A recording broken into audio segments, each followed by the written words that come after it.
day, subscribers. Thank you so much for joining me today. I am Jeremy. This is the Financial Education Channel, and today we're looking at 7 stocks that are up the most in the Dow 30, guys. Dow 30 meaning the 30 biggest companies out there, the blue chips as they call them. We're looking at the 7 that are up the most so far this year, year to date. We're less than 3 months into the year, and almost every single one of these stocks is up at least 10%.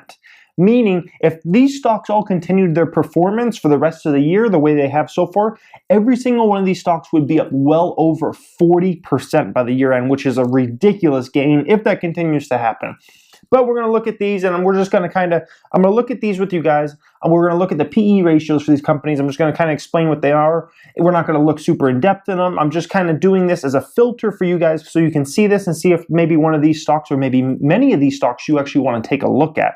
It's like, I get a lot of comments often that's like, Jeremy, how do you find stocks? Like, how do you, go through the stock screener? One of the big ways I do it, honestly, is I look at the Dow 30, what are some of the worst performing stocks and what are some of the best performing stocks. And I try to find discrepancies as far as some stocks that maybe have been beaten up too much, because sometimes Wall Street overreacts and they beat down a stock way too much. Sometimes they also lift a stock way too high and it goes way too high, way too fast. And sometimes ones that are up should actually be up more. So that's how I do it. So I'm doing this video today, and actually I think tomorrow or the next day I'm going to have a video coming out which is looking at the 10 S&P 500 stocks that are up the most, or a few of them that are up somewhat the most, guys. So we're going to do one on the S&P 500. But today's the Dow 30. Hope you guys enjoy. Hit that thumbs up button if you do. Let's get into this. So coming in at number 7, we have Home Depot. So it's up well over 9% so far this year, which is just a fabulous return. For those of you guys who do not know, the Home Depot is basically a home improvement store, mainly based in America, mostly American stores.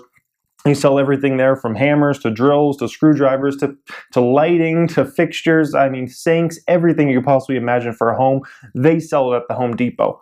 Now, the Home Depot, they're trading at a trailing PE of 22, which is basically otherwise known as a current PE. Their forward PE is around 18 currently, so a little on the rich side, but a forward PE of 18 currently in the current environment we are, which is a stock market at record highs or near record highs, right? And 18 is not the worst thing in the world. I mean, 5 years ago, 6 years ago, it a 14 PE would have been high. Never mind an 18 PE. But for the current environment we're in, which is a growth environment, an 18 is not that bad, guys. So the Home Depot coming in at number 7. Coming in at number 6 is Johnson & Johnson. This one's up 10.45% so far this year. It had a really good February, and so far in March, it's had a very good month.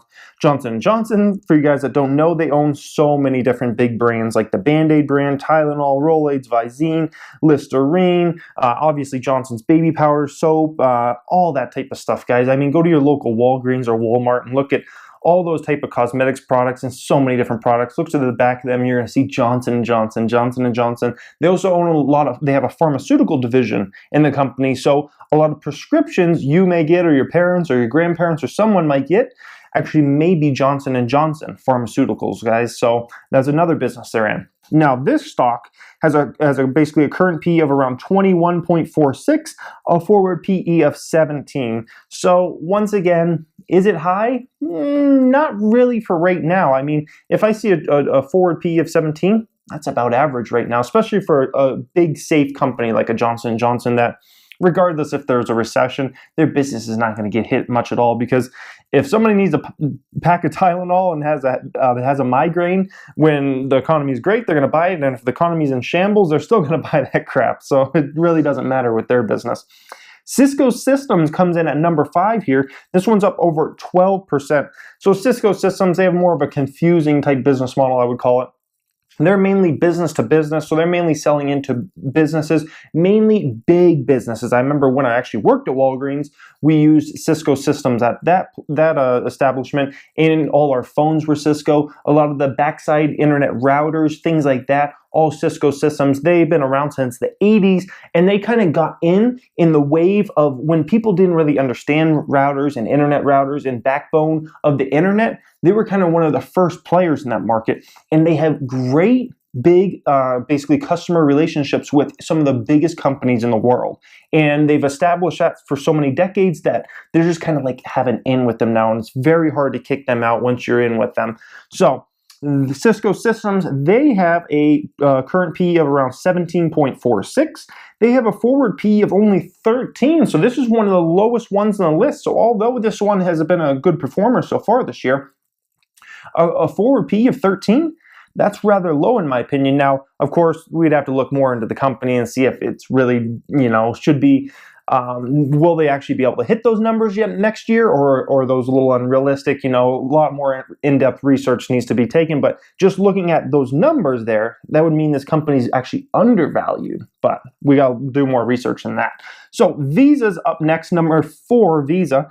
They're up over 12.87%. For those of you guys who do not know how Visa makes its money, which actually it's amazing to me how big of a company Visa is, and people do not really understand how Visa works. So you go to your wallet, look at your credit cards, debit cards. Many of you guys will have a little Visa symbol on the bottom of that. How Visa gets paid is every time you run a transaction, every time you use that card, which I use pretty much only my debit card for everything. I never pull out cash unless I literally have to because the establishments take cash. So I use my debit card for everything, many transactions per day, right? Every time I do a transaction, Visa gets like 0.1% of that transaction value. So they get a very, very small percentage. But when you think about it, when you think about tens of millions, hundreds of millions of people are using their cards every day, swiping for transactions, running transactions on those cards, that adds up to a ridiculous amount of money over time, guys. It's no different than, say YouTube, I only get pennies per view or per ad that's shown on this. Somebody actually watches, 15 seconds of an ad, I get paid for that. I only make pennies at a time. However, when you add it up by maybe 10,000 views, 15,000 views, 20,000 views a day, all of a sudden you really start adding up the money. It's Visa's exact business model. They only get a little teeny bit per transaction, but when you add that up by hundreds of millions of people running transactions, it's a ridiculous amount of money, guys. So that's how Visa makes their money if you never really actually knew that. So Visa, they have a super high current PE of 34 right now. However, their forward PE is 22. So this is the type of company I would really do research into and see why is their current PE so high? Did they have some type of write-off last year that hit the earnings really bad? Why all of a sudden from such a high PE to all of a sudden a 34 to a 22? That's a huge jump. So I would do a lot of research on this company now and find out why is that. So right now this company seems a little overvalued as far as Visa goes. We'll see. We'd have to do more research on that one. Boeing's up over 13% so far this year. Very good month for Boeing in February specifically. Boeing, they make the majority of the airplanes you guys fly on, whenever you go across the United States or across the world. They're number one plane maker out there. That's Boeing's business. So Boeing, they have basically a current PE of about 23.1. They have a forward PE once again of about 17. We see a lot of these Dow 30 stocks have a forward PE of around 17. So once again, Boeing's one of those. Boeing's in a pretty good spot right now because the airlines are not, or at least it doesn't seem like they're over ordering planes. So Boeing's business could be pretty steady, except when a really bad recession comes. A lot of the I guess you could say I'm trying to think of the name. The companies that fly people around, like Southwest Airlines. Airline stocks. Thank you. With airlines don't order a lot of planes when a recession comes. So Boeing could be a stock that might get hit if we ever run into something over the next couple years. But as you guys know, I don't feel like anything's happened in 2017 at least. So that's Boeing. Nike, the second best performing stock in the entire Dow Jones. This like blows my mind. In the Dow 30, how is Nike the number 2 top stock? What blows my mind about this is stock's up over 14%. And another stock I've covered on this channel, Under Armour, they're down over 30%.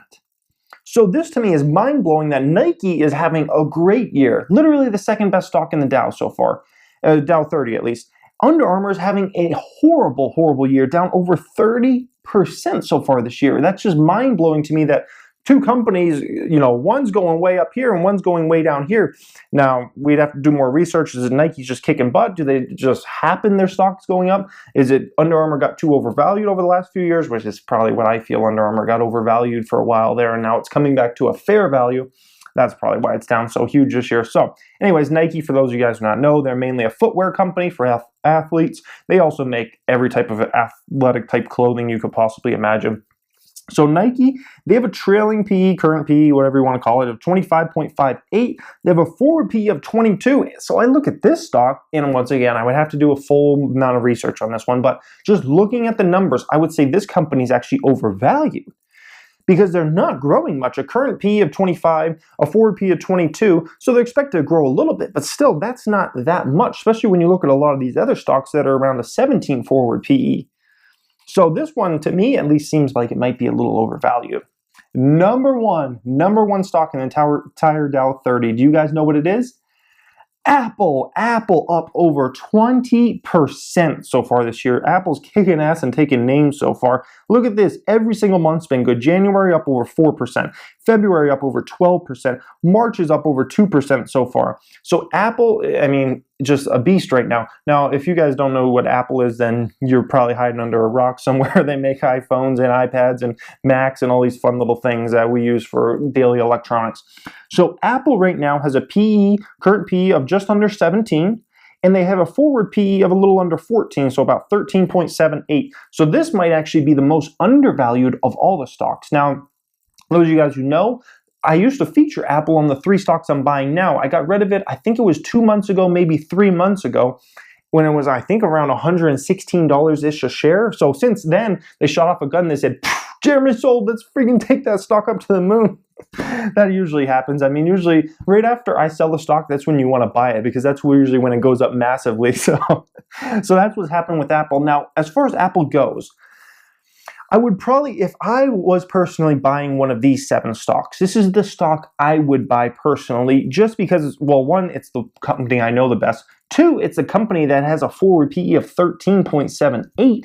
They have a ridiculous balance sheet, all these things going for them. The services are growing insane. They've stabilized iPhone units now. It looks like iPhone could get back to growth, even though it might be small growth. But when you're at a 13 forward PE, who cares if it's small growth? Just the fact that its growth is amazing.